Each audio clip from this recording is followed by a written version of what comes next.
आशीर्वाद सभा जो अपने अंतिम दौर में है, लेकिन महत्वपूर्ण दौर में। एक तरफ अपने माननीय सांसद जी नामांकन कर रहे हैं और आशीर्वाद सभा का भी आयोजन लगातार चल रहा है और माननीय सम्राट चौधरी जी, चिराग पासवान जी, उपेंद्र कुशवाहा जी ऐसे नेताओं ने आपको संबोधन भी किया। और यह सभा इतनी लंबी चल रही है, इससे ये साबित भी होता है कि अररिया के हमारे कार्यकर्ता, अपने एनडीए के हमारे साथी हैं, वो किस प्रकार से कहीं कहीं उनके मन में जो एक भाव है, इस सीमांचल का ये एक ऐसा सीट जो भारतीय जनता पार्टी स्वयं लड़ रही है। और ऐसे अवसर पर उपस्थित हमारे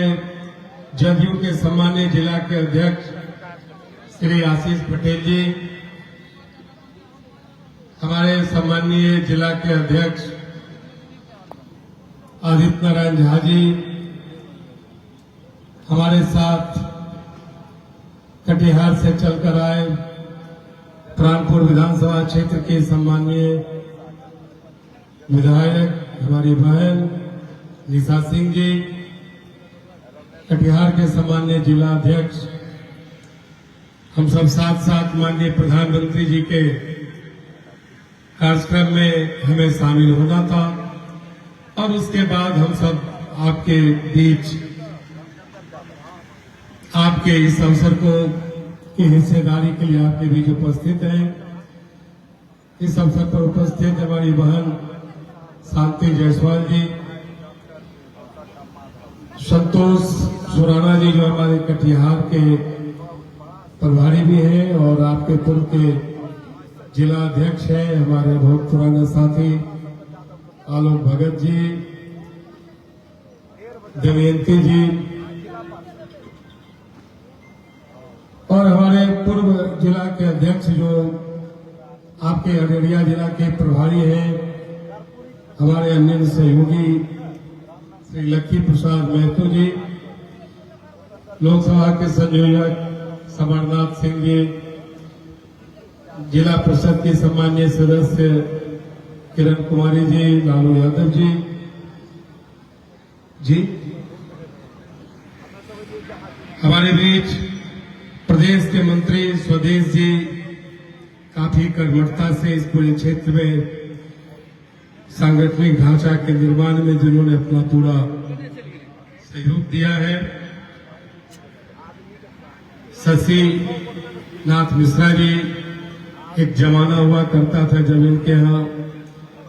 भोजन किया करते थे, इधर निमंत्रण नहीं मिल रहा है इसलिए भोजन नहीं कर पा रहे हैं। और इनकी जो राजनीतिक यात्रा भी बीच बीच में रुक जाया करती है, भोजन के साथ भी वो यात्रा चलती रहती है हमारे कार्यकर्ता मित्रों। और 3:30 बजे आप 11 बजे से आप यहाँ उपस्थित है और लगातार आप बैठे हैं। ऐसे तमाम हमारे एनडीए के साथीगण, नौजवान दोस्तों, मीडिया के मित्रों, कभी कभी हमको आपको लगता होगा कि हम क्यों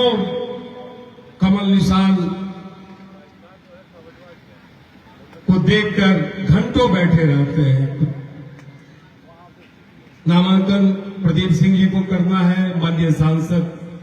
आपकी मेहनत से वो बनेंगे, लेकिन हमारे ऐसा कार्यकर्ता, मनोज राय जी ऐसा कार्यकर्ता, पूर्णिया के सभा के बावजूद भी हम जानते हैं कि सम्राट जी चले गए और उनके साथ सहयोगी हमारे वरिष्ठ नेता चले गए, लेकिन फिर भी कहीं न कहीं मन कह रहा था कि हमें अररिया चलना चाहिए। आपका मन लगातार कह रहा है कि नहीं, प्रदीप जी आएंगे नामांकन करके, उसके बाद उनके साथ फिर बैठेंगे, फिर जाएंगे। मित्रों, आखिर ये भाव क्यों है? और यही भारतीय जनसंघ से लेकर भारतीय जनता पार्टी की जो हमारी यात्रा है, जो सिद्धांत की यात्रा है, जिस राष्ट्रवाद के हम पोषक रहे हैं, और कहीं न कहीं भारत यशस्वी हो, ये जो एक भावना है जो लगातार 1952 से लेकर अब तक चलती रही है, उसी भावना के हम पोषक हैं। पीढ़ी दर पीढ़ी वो भावना आगे बढ़ते जाती है और स्वाभाविक है कि आप याद करिए, जब जम्मू कश्मीर में धारा 370 उस समय की कांग्रेस की सरकार ने लागू किया। जम्मू कश्मीर भारत में था भी नहीं भी था। श्यामा प्रसाद मुखर्जी का बलिदान हुआ, क्यों हुआ, किन परिस्थितियों में हुआ, ये भारतीय जनता पार्टी और एनडीए के कार्यकर्ताओं को बताने की आवश्यकता नहीं है। लेकिन मित्रों, आपने देखा होगा कि जब हमारी पूर्ण बहुमत की सरकार बनी, हमने धारा 370 को हटाने का काम किया। कहीं न कहीं श्यामा प्रसाद मुखर्जी के बलिदान की पीड़ा,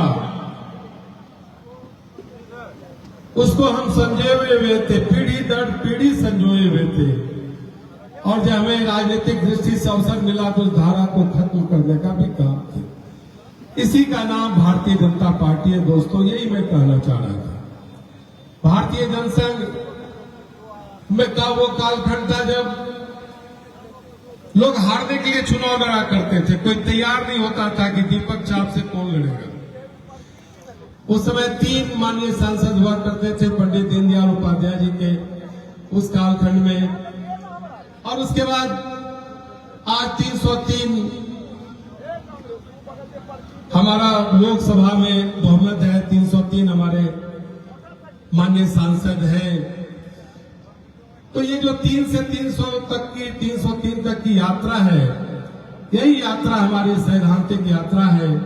और इसी यात्रा के कारण हम आज 11 बजे से यहाँ बैठे हुए हैं। यही यात्रा है कि जब कमल निशान को देखते हैं तो हम रुक जाया करते हैं,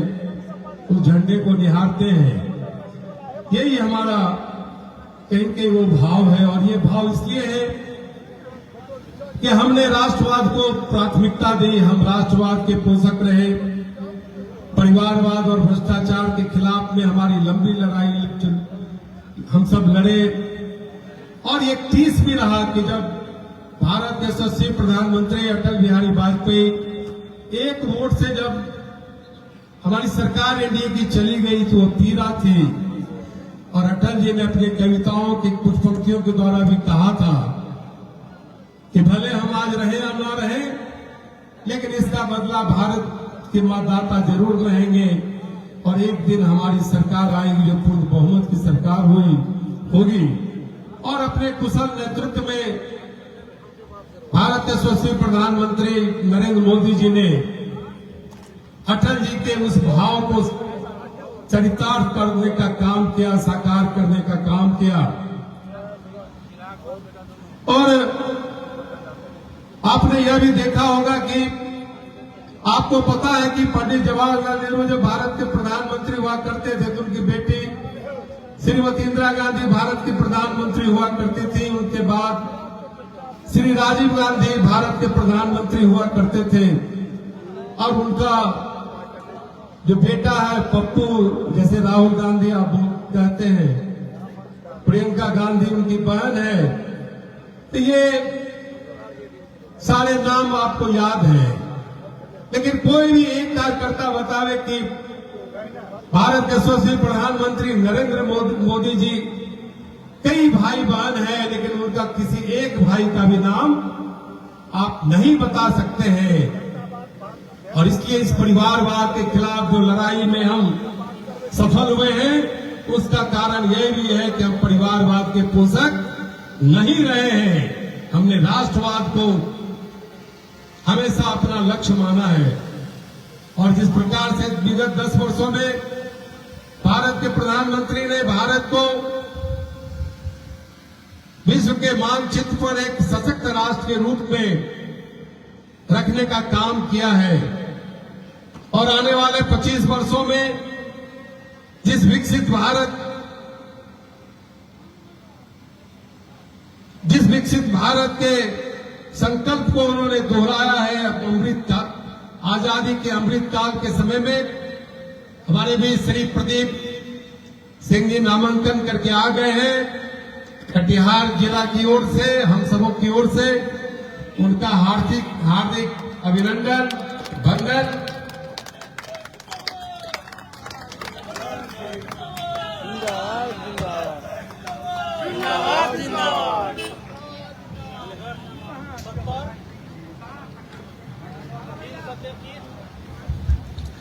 इसलिए मित्रों, हम उस विकास की, विकसित भारत का जो संकल्प लिया है उसको सिद्धि तक पहुंचाने के लिए हम सबों को इस रण क्षेत्र में हम सब प्रवेश कर गए हैं। जरूरत इस बात की है कि हम अपने जो चुनावी रणनीति है और हमें चैन से नहीं बैठना है कि बूथ जीता, चुनाव जीता। हम शक्ति केंद्र की बात करते हैं, हम बूथ समिति तक अपने संगठन को पहुंचाने का काम किया है, पन्ना प्रमुख तक पहुंचने का काम किया है और लगातार हम सब काम करते रहे हैं। भाजपा के कार्यकर्ताओं को लगता भी होगा कि पार्टी इतनी जिम्मेदारी रोज देती है, लेकिन आपको अब समझ में आता होगा कि अगर रोज रोज का जो अभ्यास है, यही हमें भारत पूरे इस लोकसभा के चुनाव में कितने अंकों को पार करेगी? 400 के पार हम सबको करेगी और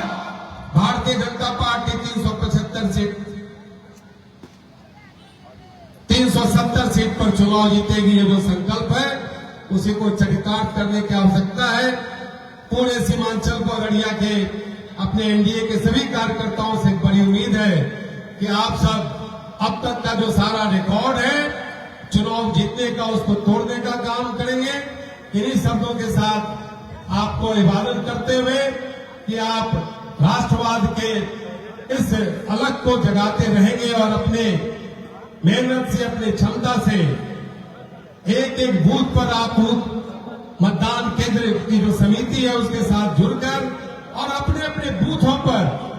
आप जो बातें लगभग साल, 2 साल, 3 साल से हमें पार्टी ने बताया है,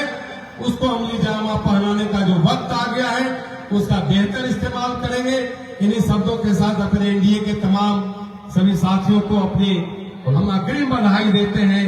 कि प्रदीप सिंह जी की जीत इस क्षेत्र के अपने एनडीए के कार्यकर्ताओं की जीत है, कमल निशान की जीत है,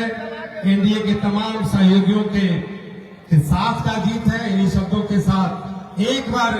लगता है कि आप लोग थोड़ा थका थका महसूस कर रहे थे, एक बार नारा हो जाए,